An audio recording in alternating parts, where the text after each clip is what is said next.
जय हिंद बच्चों। आज के वीडियो में हम गुणनखंड निकालना सीखेंगे।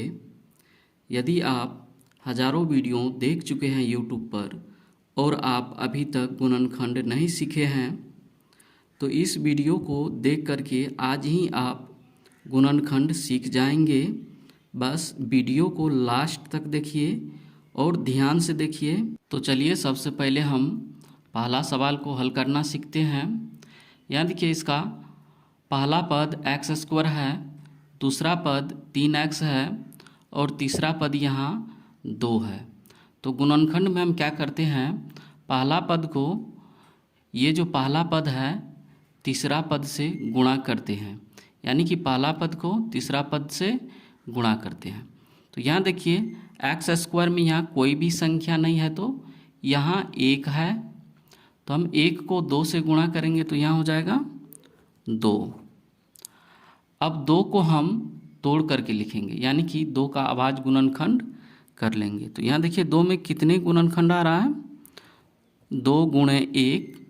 अब हम 2 को कैसे लिख सकते हैं, 1 गुणे 2। अब यहाँ देखिए, यहाँ जो बीच में यानी कि दूसरा पद जो है 3x है, तो ये दोनों में से किसी एक को यहाँ लिखना है ताकि 3x हो जाए। या तो जोड़ करके हो या घटाव करके हो, चाहे जोड़ करके होना चाहिए या घटाव करके होना चाहिए। तो यहाँ देखिए दोनों सेट हो रहा है, यहाँ बीच में 2 1 3 और 1 2 3। तो दोनों में से किसी एक को ले लेते हैं। चलिए यहाँ हम 2 और 1 को यहाँ लेते हैं, यहाँ बीच में। तो यहाँ हम लिखेंगे x² plus 2x plus x plus 2। अब आप यहाँ सोच रहे होंगे कि यहाँ 1 है, 2x लिखे हैं और x लिखे हैं, यहाँ 1 होना चाहिए। तो बता दें कि इसमें x है, 3 में x है, इसीलिए यहाँ हम x लिखेंगे। यहाँ 2 है तो हम यहाँ 2x लिखेंगे और 1 है तो यहाँ 1x लिखेंगे। लेकिन यहाँ 1 लिखा नहीं जाता है, x ही हम लिखेंगे क्योंकि यहाँ 1 छुपा हुआ रहता है। तो यहाँ देखिए ये दोनों को जोड़ करके 3x हो जाएगा। अब चलिए हम इसका कॉमन लेते हैं। तो यहाँ देखिए इसमें x है और इसमें भी x है, तो हम x को कॉमन ले सकते हैं। इसमें से x कॉमन ले लिए तो बच जाएगा x, और यहाँ से x कॉमन ले लिए तो बच जाएगा 2। अब ये दोनों को कॉमन लेते हैं। इस दोनों में 1 है और इसमें भी 1 है, कॉमन लेते हैं 1 को, तो यहाँ बच जाएगा x प्लस 2। अब यहाँ देखिए ये वाला जो कोष्ठ है और ये वाला जो कोष्ठ है, दोनों एक समान है। इसका अर्थ है कि हम जो गुणनखंड किए हैं बिल्कुल सही है। तो हम आंसर में लिखेंगे x और यहाँ से 1 लेंगे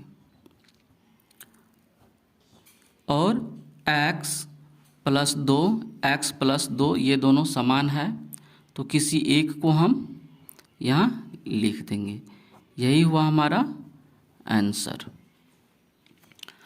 चलिए अब हम दूसरा सवाल को हल करते हैं। तो यहाँ देखिए दूसरा पहला पद यहाँ है 2x² और दूसरा पद है -5x, तीसरा पद है यहाँ 3 यानी +3। तो यहाँ हम पहला पद को तीसरा पद से गुणा करेंगे, यानी कि 2 को 3 से गुणा करेंगे, तो यहाँ हो जाएगा 6। अब हम 6 को तोड़ करके लिखेंगे। यहाँ देखिए 3 गुणे 2 और 2 गुणे 3 और 6 गुणे 1, इतना हम इसको लिख सकते हैं। अब यहाँ तीनों में देखिए किसको बीच में रखने से -5x होगा, या तो जोड़ करके या तो घटाव करके। तो चलिए यहाँ हम 3 और 2 को रखते हैं, क्योंकि 3 और 2 को जोड़ेंगे तो भी 5 होगा और दोनों को घटाएंगे यानी कि दोनों में माइनस का चिन्ह दे करके यहाँ हम लिखेंगे घटाव दे करके। चलिए हम लिखते हैं 2x² minus 3x minus 2x plus 3। यहाँ माइनस दे करके इसलिए लिखे हैं क्योंकि यहाँ -5 है, इसीलिए -3x और -2x बराबर -5x होगा।